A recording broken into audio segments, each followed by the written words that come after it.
So, morning, everybody. Thanks for joining us. We're here today with Gary Gomez. He is a research fellow at the FP21 think tank and adjunct faculty at Old Dominion University. And he is a former special agent for NCIS, which I think is really cool as well. So today, Gary is going to be talking about intelligence studies topics for foreign policy courses.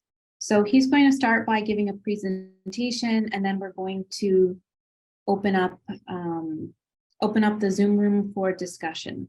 And you can either raise your hand, you can put your question in the chat or in the Q&A. So Gary, I'm going to turn it over to you. Well, thanks a lot, Sarah, and welcome everybody. It's good to be here with you today. So what I'm going to do is I'm going to go ahead and start the screen share and go ahead and begin with the discussion here. As Sarah mentioned, with FP21, which is a foreign policy, a fairly new foreign policy think tank, and I also teach intelligence studies at Old Dominion University. I wanted to go over sort of the reasons why I wanted to do this. The main one was to provide an even and contextual discussion on intelligence. I had been in my research and looking at principally foreign policy books and articles to understand how intelligence relates. One of the things I found was somewhat of a uneven presentation on certain intelligence topics. So what I did today is I picked 4 or 3. They're subjective, not necessarily all inclusive, but representative of some of the issues that I think permeate the discussion of intelligence and policy. This is sort of a follow-on to my overall approach or overall goal of bridging the gap with future intelligence consumers. We have folks in the foreign policy area now, some of whom have some experience with intelligence, many of whom don't. But part of my work at school and in the research is to try to provide some more information earlier in their education. In 2021, I did a flash talk at the ISA conference on intelligence studies for future policymakers, bridging the gap earlier in the producer and consumer relationship. And so this is a follow-on to this. One of the things I wanted to emphasize too is intelligence support to policy is not an exclusively intelligence studies or security studies topic. I would remind everybody that intelligence works for policy. And so policymakers, intelligence consumers need to be driving the discussions, I would say, a little bit more than they are today. What I'll do too is at the end of the discussion, at the end of the presentation, I'll put together some references that I can provide you. That's not completely, it's partially done right now. What I want to wait is after the discussion, see what some of the issues that you bring up, some of the topics, and that will help me drive to refine those references that I'll provide later on. So without further ado, the 5 topics that I wanted to briefly go over: intelligence failure, politicization, policymaker use of intelligence, covert paramilitary operations, and some emerging intelligence issues. What I'm going to do is bring up some of the issues, present some perspective on them. I'm not here today to explain it all, but hopefully it piques one or many of these, sort of pique your interest, and you can be able to find more information and tailor it to a foreign policy course. So the level of detail is not going to be that we may address in intelligence studies courses, but ideally will be to the level of detail that supports your efforts. clearly, one of the biggest ones that I consider sometimes overly simplified and using the term in common vernacular is intelligence failure. Go over some of the topics. In my work, what I found just in normal research was I looked at 11 college-level US foreign policy textbooks, and 8 of them used the term or referred to intelligence failure. But interestingly enough, none of the books really define intelligence failure. Now, to be honest, there is no even intelligence studies commonly accepted definition. There is a range of discussions, a range of definitions offered, but really the overall understanding is based on a definitional understanding is based on understanding what intelligence does and doesn't do. So even though some of these books did not define intelligence failure, I would say that's not necessarily a bad thing, because intelligence studies is still discussing it. But the point here is there was no discussion about what constitutes an intelligence failure. What one book did offer 6 categories of probable problems as examples of CIA failures, and I'll be using, you'll see references to CIA. I'll interchangeably use intelligence in here. So this is the matter of accuracy that Hook was discussing CIA failures, but these examples do apply to the intelligence community writ large. So one was operational failures, or these covert clandestine missions to implement US foreign policy. Bad Pigs is a popular one. But I would offer that the example of the Nicaraguan rebels, the Iran-Contra, is a failed execution, but is not a classic intelligence operation, i.e. there was no finding, no reporting to Congress, and was a illegal operation. So I would offer that one probably doesn't give the best examples. There are a number of examples over the past 75 years of operational failures. And intelligence studies literature offers that these things, the covert or these covert missions have been generally failures throughout the years. Internal security issues, espionage and counterintelligence, in the example of Aldrich James, in other words, a mole inside the CIA. True, I would offer that is a failure to detect internal espionage over a period of 20 years. But I would also offer we will always have intelligence failures, because there will always be people committing espionage against the United States. Politicized intelligence as a failure. So I'll talk about politicized intelligence a little bit later about the 2 types, and we'll go a little bit more detail in there.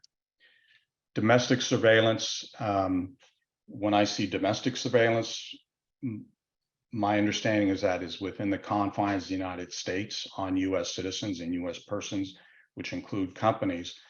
So it's a good point to bring up, but I would also offer the electronic monitoring of German Chancellor is not US domestic surveillance. It's a bad political move, can be termed a bad political move, but the Chancellor is a foreign citizen, and that I would not constitute as domestic surveillance.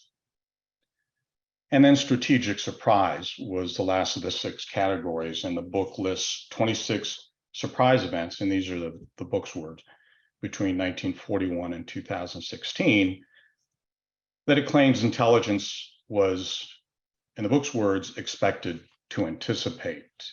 And that goes to the core, I guess, of one of the main issues I have with intelligence failure.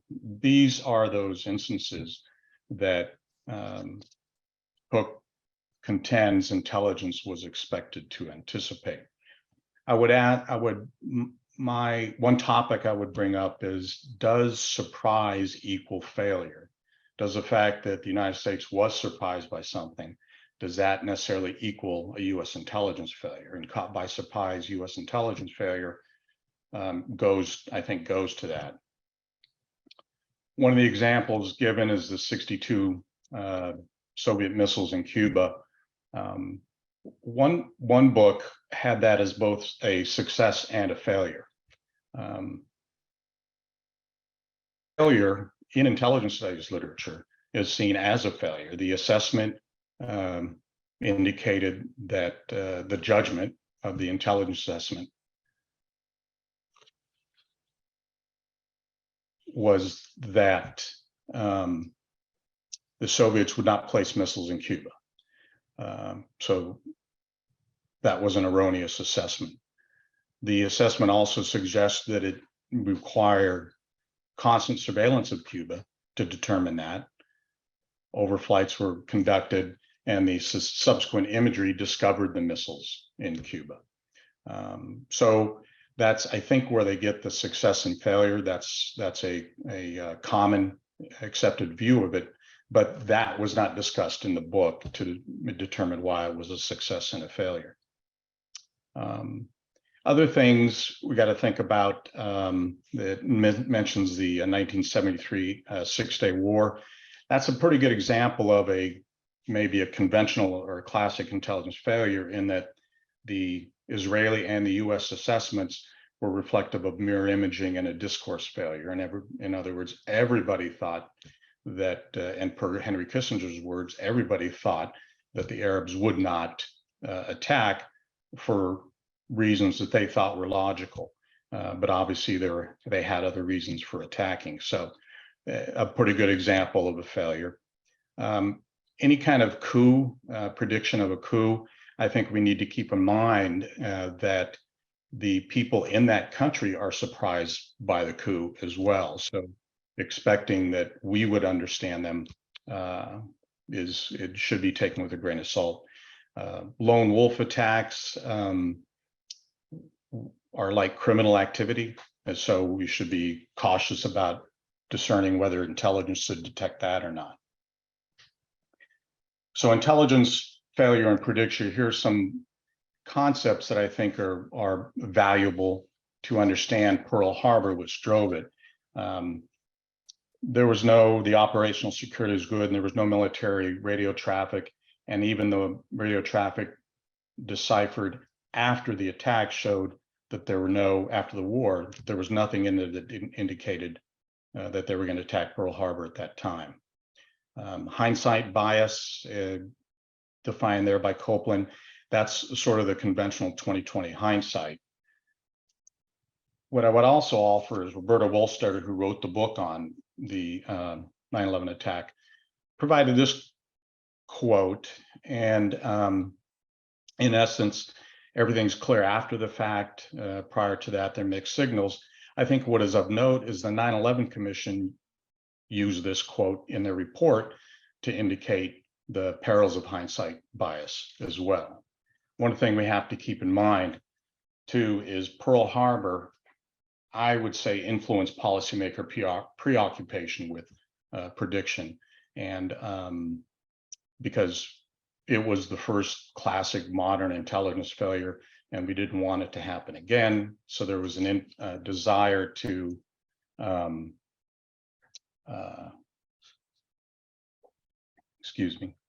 there was a desire not only make that happen. Again, part of the concept we have to understand with regards to intelligence analysis and prediction is conventional analysis is based on analyzing trends with a linear, progressive, or repeatable path or trajectory. And I think one example of where that doesn't hold true is the Arab Spring.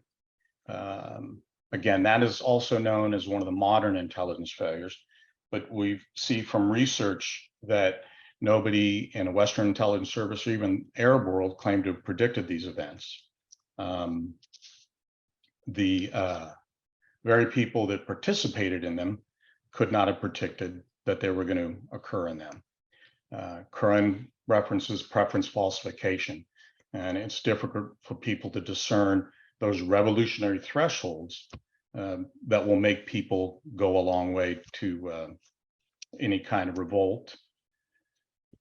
Goodwin noted there's the human behavior aspect. In other words, what that goes to is, are we able to accurately predict what other humans are going to do? We can get a sense of maybe trajectory or anticipatory events, okay, but actual prediction of human behavior is problematic. And then actually we have chaos theory, which contends that slight changes in one area will result in larger changes in other. The conventional understanding of chaos theory is the butterfly in Texas causes a tornado in Brazil, and then the old poem, "For Want of a Nail, a Kingdom Was Lost." So it's hard, those are nonlinear events. It's hard for anybody, much less intelligence, to get a sense of what's going to occur in the future. Again, another example of where I think the term intelligence failure is a little bit too loosely applied. There was an article in FP magazine that stated that the worst intelligence failure in unit's history, more glaring than Pearl Harbor and 9/11, was the coronavirus pandemic. In the article, it was stated that there was a steady drumbeat of warnings about the outbreak, provided a clear progression of warnings far enough in advance that something could have been done. So indicated that there was enough intelligence there, but also concluded that the alerts made little impact on the administration, and actually that intelligence might not have been able to say anything to get any change out of policy. And the conclusion of the article is that the coronavirus crisis was overwhelmingly the sole responsibility of the White House. So making the connection from that conclusion to the title of the article and the claim that it's the worst intelligence failure, I think is difficult for me to connect. Complexity theory, again, I just want to put up some references for you to get a sense of how complexity theory applies to intelligence analysis. Again, remember, analysis in the conventional format means that there has to be repeatable patterns to be predictable. Well, complexity science indicates that there's a global emergent behavior that is not linear in activity. And Josh Kerbel at the National Intelligence University has written on this, indicating that, I would say that the world is a complex system by that Santa Fe Institute definition. Joseph Nye, more an intelligence consumer than he was in the intelligence community. He was on the National Intelligence Council, but he indicated back in the mid-90s that there was the greater complexity in the structure of power makes uncertainty in estimating the future. And then Copeland again has retrospective coherence theory, that you can only perceive things how they happen, but they cannot be predicted. So this is information in intelligence studies literature. I would offer it's not the intelligence community making excuses. It's really looking at the situation. And actually, this literature was based on, well, how can we do better to support the policy system? So for me, intelligence failure in the discussion about it and how it goes really represents fundamental factors in how policymakers, intelligence consumers understand what intelligence can and can't do. And Mark Lowenthal wrote an article about 15 years ago. And he said the real intelligence failure is the intelligence community not educating policymakers. And it's not a matter of education and defining what imagery intelligence is or measurement and signatures intelligence. It's really giving a context into what analysis can't do. Politicization is another very commonly known term, and in the broadest sense, it's anytime analysis is influenced by quote unquote political factors. There's discussion in intelligence studies what constitutes political factors, and political factors are commonly put in a pejorative term. There's literature that indicates that that's not necessarily the case. So there's two types, generally speaking. One is when pressure is put on the analysis or the analyst to come to certain conclusions. The other is after the analysis is done and presented to consumers, that the analysis is misrepresented, skewed, or distorted in a certain way. But there is literature, and I'll refer to it here in a little bit, that the fears of that first type of politicization is a little bit overblown. There's case study that indicates that it has its occurrence is rare, and part of the reason is there's a pretty good cultural analytic ethic developed over the past 75 years in the intelligence community to fight those factors. One thing that everybody should remember, and this is an admonition to the intelligence community, is there'll always be a danger to analysts who might introduce a political slant. Analysts have bias to the analysis is usually conducted in a peer-like environment with managerial review and discussed. But there's always that chance that might occur. There's Sir David Oman mentions that there might be the unconscious human tendency to please, and an adherence to that worldview. And I refer back to the 1973 Yom Kippur War and that analysis. And that was an example of everybody having the similar discourse, the worldview about what Arabs might do and they might not do. One of the reasons why intelligence has been separate from policy is to prevent these things, to make sure that intelligence is not politicized and there be objective. Recent literature indicates that is not necessarily required to get objectivity.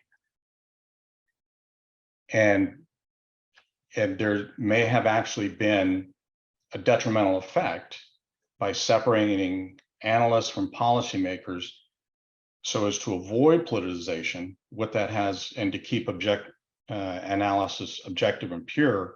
But what has occurred is analysis has become maybe more irrelevant to policy development.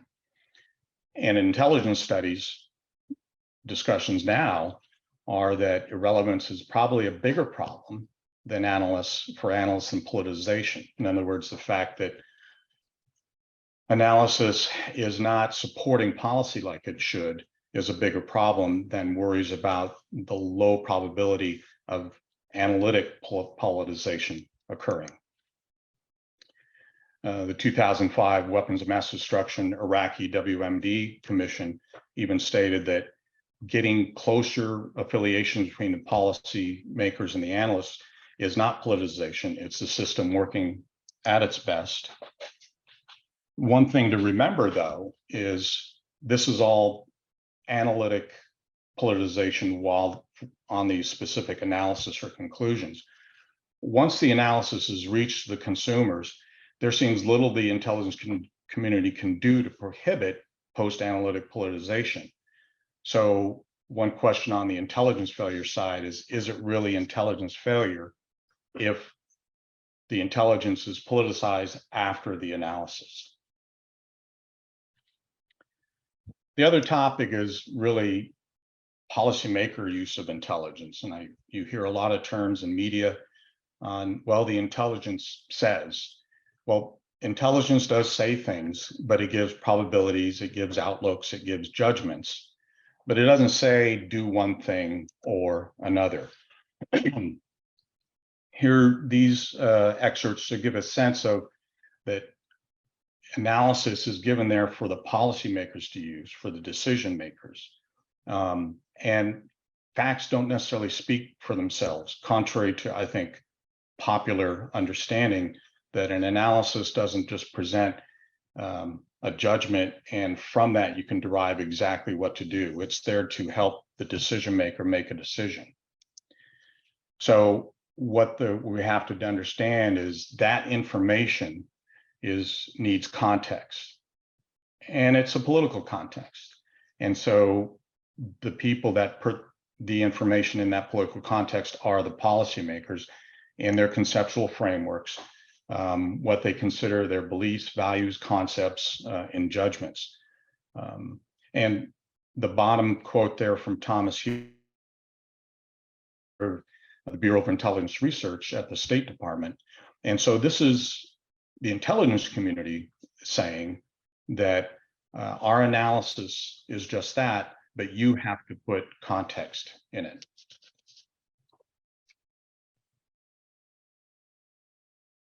It's understanding that decision makers can look at the same information and come to different conclusions, and that does not necessarily mean that's politicization. And here's some other observations from intelligence studies that it's entirely appropriate for policymakers to choose certain courses or their interpretation for legitimate reasons, and that's theirs. It may seem like intelligence was ignored, but in many cases, it is not necessarily so. But to be sure, as Holnick says, in the modern era, officials seem to want intelligence to support policy rather to inform it, but that does not necessarily mean intelligence is being politicized.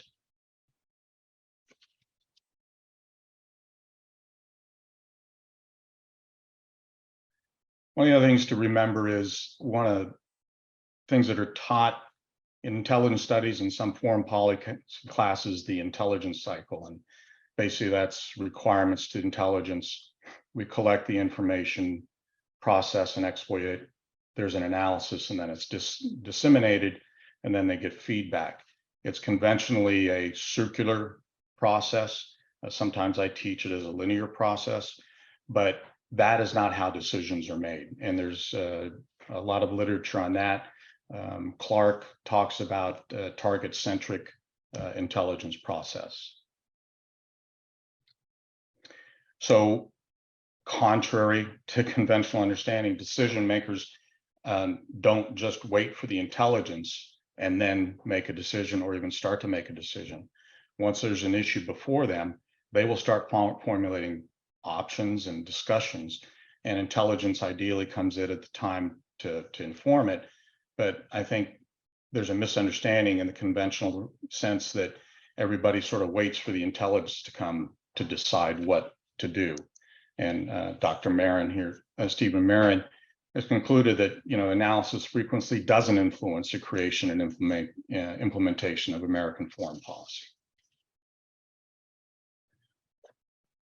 Other topic that some might not think it relates to foreign policy, but I'll give my reasoning here, and I'm anxious to get feedback on this too. But covert paramilitary operations, it's the use of military force. It doesn't necessarily be the military, but it's a kinetic military force by the CIA, the intelligence community, to enact U.S. foreign policy. And it doesn't require an act of war. It doesn't require an authorization for use of military force. There's discussion whether it comes under the War Powers Act or not. It just requires under Title 50 a presidential finding to conduct the operation. So my sense of it is because of that, it's something of a foreign policy issue. These operations are covered by Title 50 of the U.S. Code. National Security Act of 1947 is within Title 50 of the U.S. Code. And these are known as intelligence activities. Title 10 of the U.S. Code covers what the Department of Defense can do.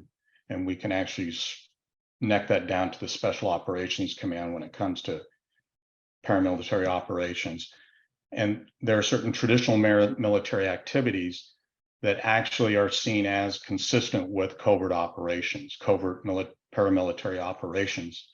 One of those is the operational preparation of the environment, OPE. And under the SOCOM definition of that, that entails certain political risk. But what happens is under covert paramilitary operations, the president can designate anybody to be participating in those. DoD and the intelligence community. The 9/11 Commission actually recommended that all these operations come from the CIA and be put into the Department of Defense. The DoD and CIA disagreed, and the president at the time kept them in CIA. One of the reasons why people say the DoD or SOCOM can't conduct covert paramilitary operations is for a couple of reasons. One, the Geneva Convention, the conventional understanding is that military personnel would lose their prisoner of war protection. There's literature out on that, but also in some of the research I've done, you get into the Geneva Code, and there are things called commentary. And if you read those, there's enough in there to, I think, to substantiate the point that military, DoD military personnel acting in a covert paramilitary operation would be afforded Geneva protection. It's certainly a discussion item, but I don't think it is as black and white as is commonly conveyed.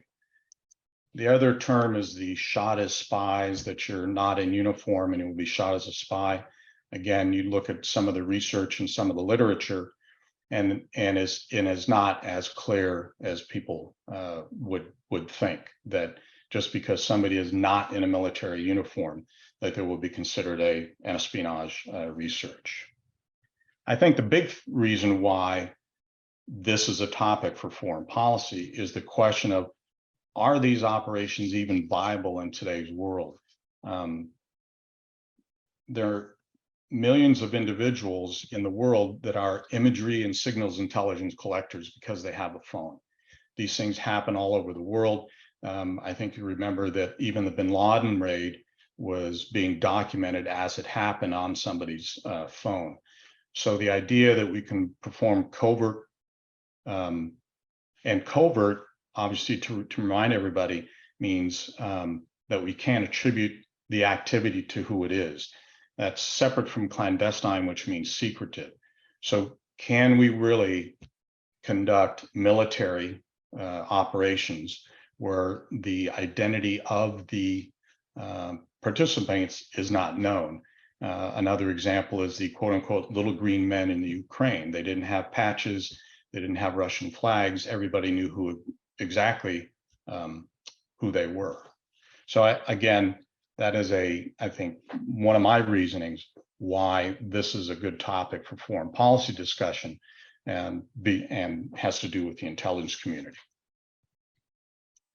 So some newer issues that I really like to offer up for people to consider on discussions in foreign policy.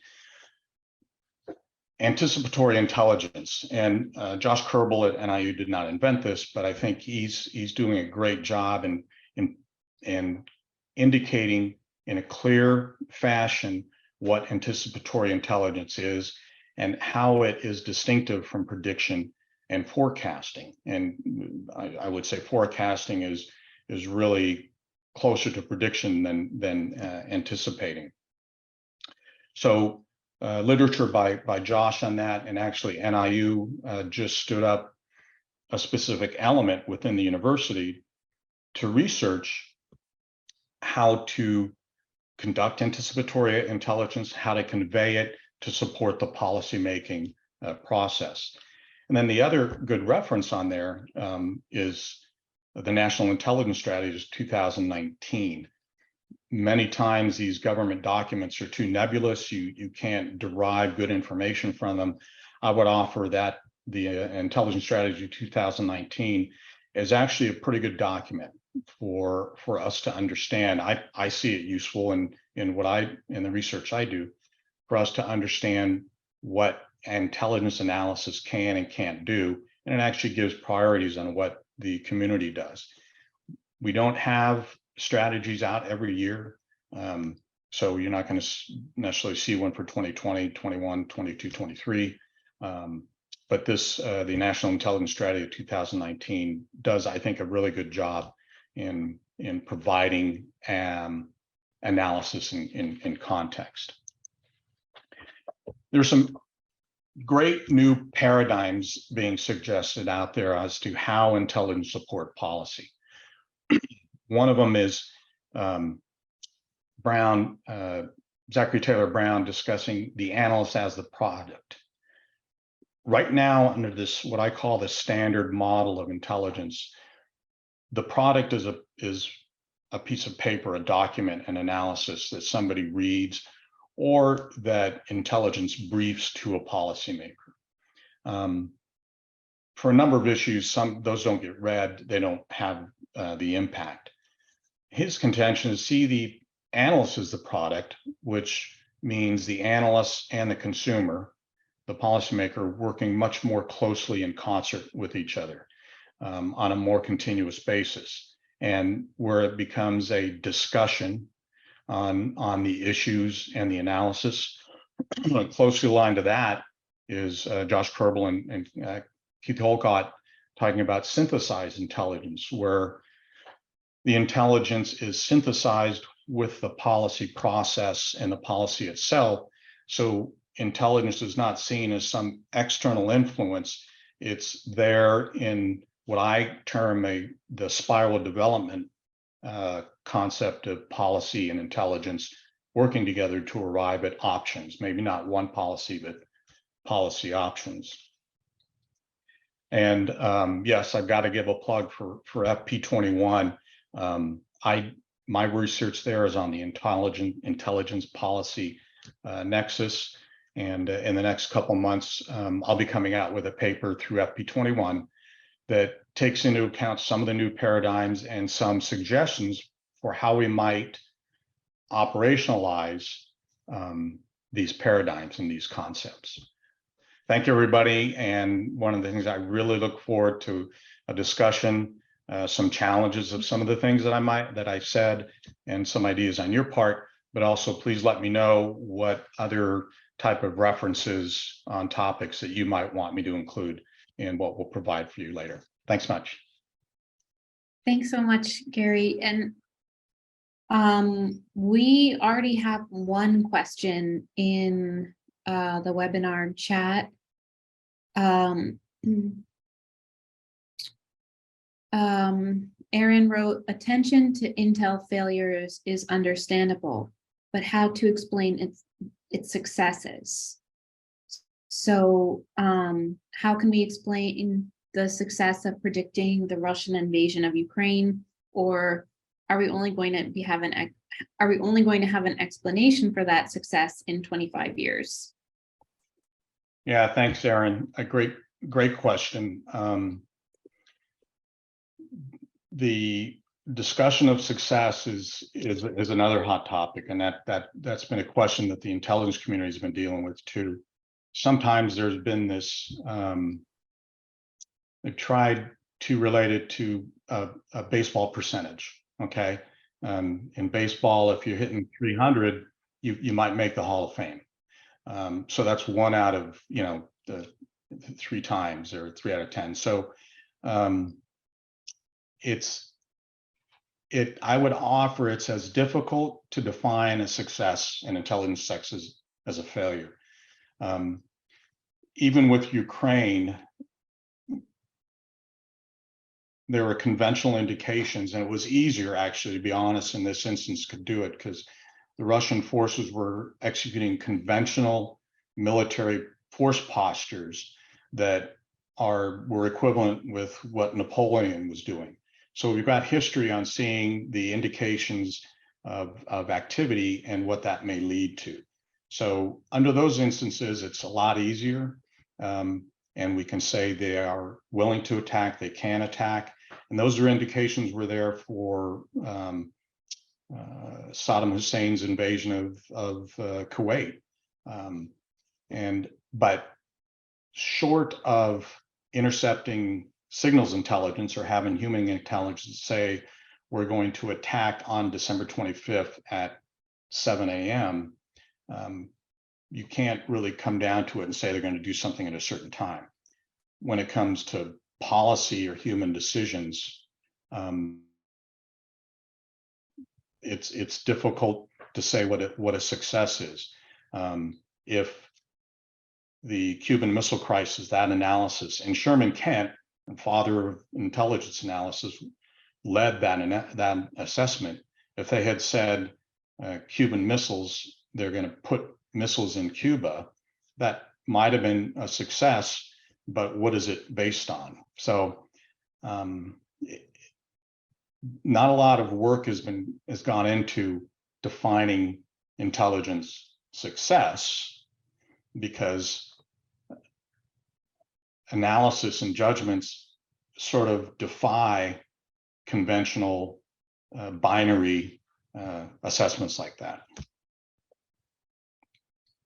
Okay, thank you. We have two people who raised their hands, so I'm going to allow them to talk. So Daryl?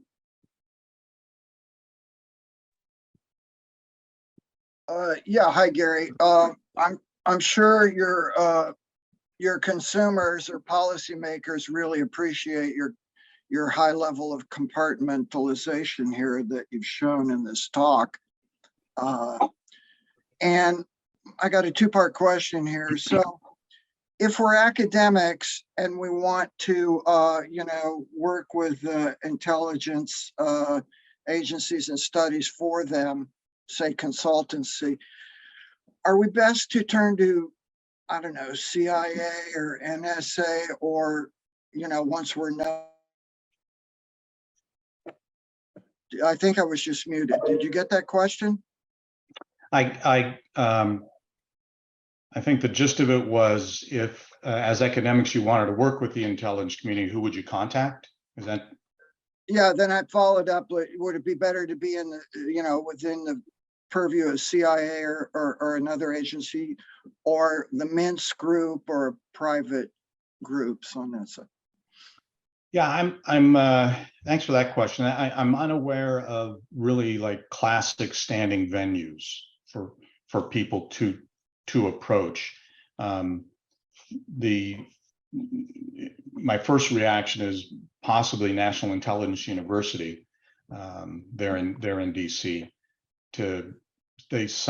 I don't remember any initiatives where there's a call out to academia.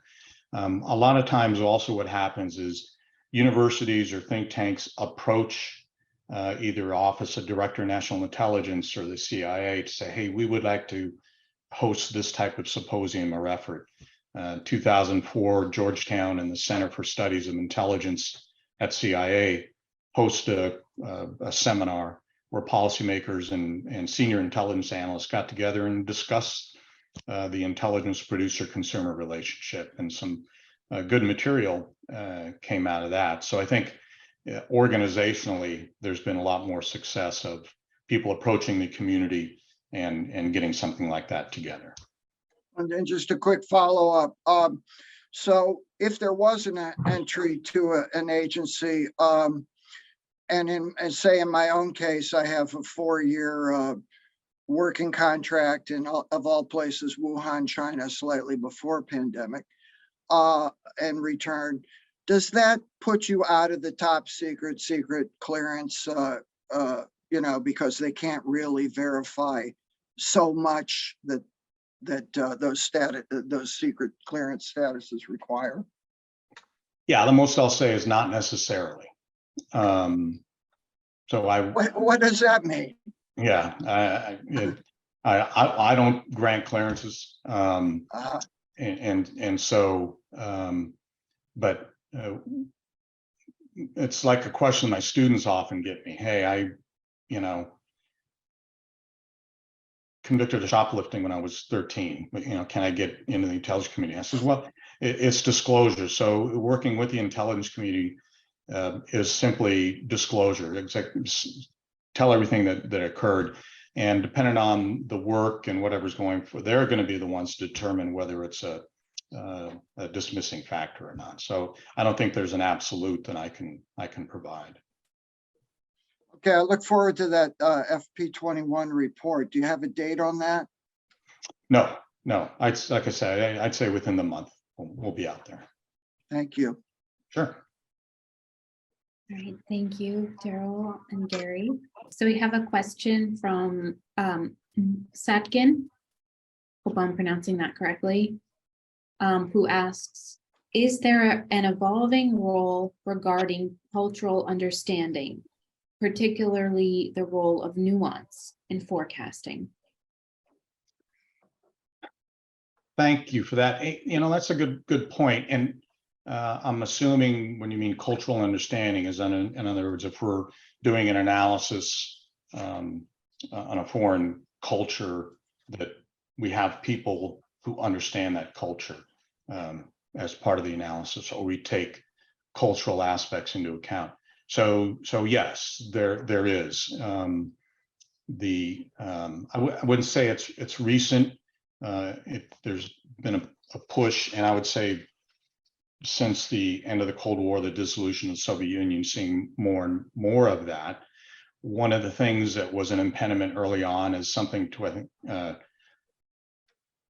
we're talking about the clearance process, where to get these top secret, special compartmented information, special access program clearances requires some in-depth clearance review. And so ideally, the people that know a lot about those cultures have family back in foreign lands, or were born there, or are naturalized citizens. And in the past, that's been difficult to get them into the clearances to get in there. My sense of it is now, everything I've seen, that has eased up quite a bit. The community understands, and it needs people of diverse, not only backgrounds, but in intellectual diversity too. So I would offer that, in answer to your question, if I understand it correctly, yes, definitely so.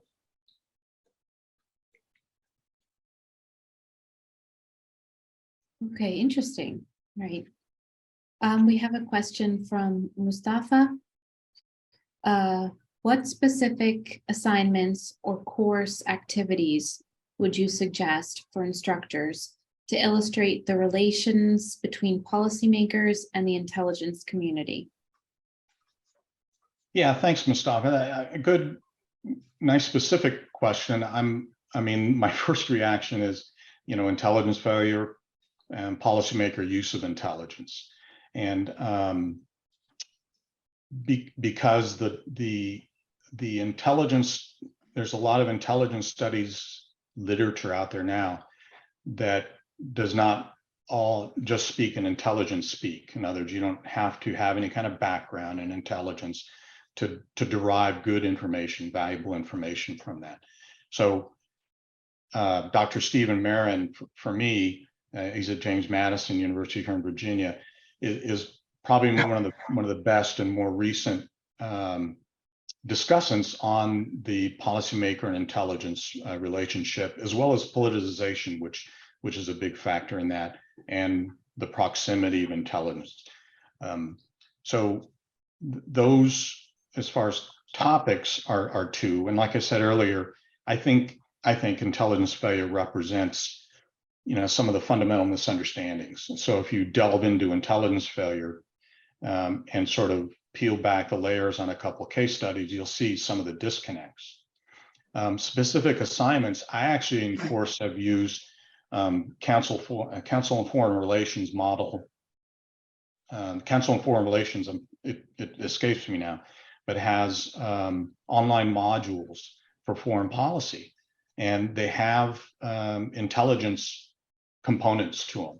And so in my classes, sometimes I'll have part of the class play the role of an analyst, the other part as policymakers.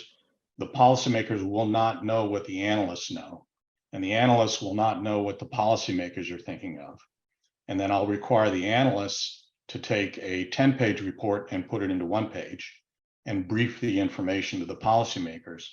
And so it gives a sense of how we communicate, and a little bit of that adage about you get people in a circle, you tell someone to the left and by the time it comes around to the right, it's not what you know, the original thought. So that's something that I use in my class. So I was actually going to ask that if you use simulations like that, and it sounds like you do, because I think that might really help illustrate the relations between policymakers and the intelligence community. Yes, So that's Council for Foreign Relations has a good modules out there that support that type of work. and could you share that link in the resources that you're putting together? I'm sorry. I mean, I'll get it. I'm sorry I can't come up with the name of it right now, but I'll provide it to Sarah and she'll have it. No worries. We can share that. And then we have a question from Thomas. Thomas, I'm going to allow you to talk. You just need to unmute yourself. Great, thank you, Sarah. My name is Thomas Scher. I work at FP21 as a research director, so a pleasure to see Gary in this setting here. Thank you, Sarah, for hosting. A really interesting talk, like maybe a broader question in some of these questions about success and failure. So I think of a main guardrail for policymakers is democratic accountability. As voters try to evaluate a decision maker's choice, they get to have a say in their votes. But that becomes very hard for voters if intelligence can't be part of that evaluation. So J&Q voter doesn't know if a policymaker made a prudent choice for the country, given the intelligence they had, or maybe made a choice preferred by some interest group that they're serving. And I'd be curious, Gary, how do you think about this dynamic? Is there some safe way to increase voter information, like sharing some intelligence or having an independent referee, like a congressional budget office, trying to score what intelligence was used or how it was used? Or is this kind of moot, that public accountability isn't that important anymore given partisanship and gerrymandering, and it's not something policymakers are really thinking about when they make these decisions? Yeah, hey, thanks, Thomas. Great question. So I'll start from this is I use the term policymaker and consumer interchangeably, but I think stepping above that, when I think intelligence consumer, I think, you know, the Assistant Secretary for Policy, XYZ, but I also think journalists, historians, and the political scientists that are attending this today who are teaching the future consumers. So I see the American public as an intelligence consumer. Ergo, I think intelligence needs to speak to them. And I don't mean that directly, but the intelligence, how it is discussed and conveyed, needs to be able to speak to the consumers, the public, to make them understand. And that goes to my concern about the term intelligence failure that's thrown around a little bit too much, but even policymakers misuse the term. So I think there's a venue out there now, and I'm early in the stages of trying to, lack of a better term, target the journalistic community to say, hey, here's a venue by which you can better understand what intelligence does. So when you present these policy options and when intelligence is involved, you can put it properly into context. I think maybe more to your point is what we saw with Ukraine is that intelligence and the government policymakers are getting much more comfortable with providing intelligence, and they're seeing the value of it. I think this can be traced back to the Cuban Missile Crisis, where you know, at the UN, we presented actual classified imagery to make our point. So it's not a new concept. And so with the invasion of Ukraine, we were declassifying intelligence to provide the public an understanding of what's going on. So I think there can be more of that done from the government direct to the public, but I think journalism plays a part. Political scientists who write in more conventional, I mean, in broader publication venues. In other words, policymakers and the public don't read peer reviews journals. If we can convey that better understanding of intelligence, then we can measure expectations on the part of the public. And so I think the intelligence community is early in that process. We're just starting to get a better understanding how to go. We've had some successes in Ukraine.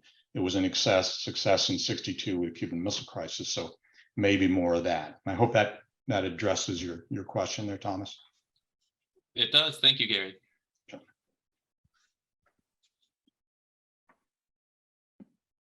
So I don't see any more questions in the chat, so I'm going to take the opportunity to ask my question, Gary. I'm wondering how, or if you have any suggestions on how to translate academic research for the intelligence community.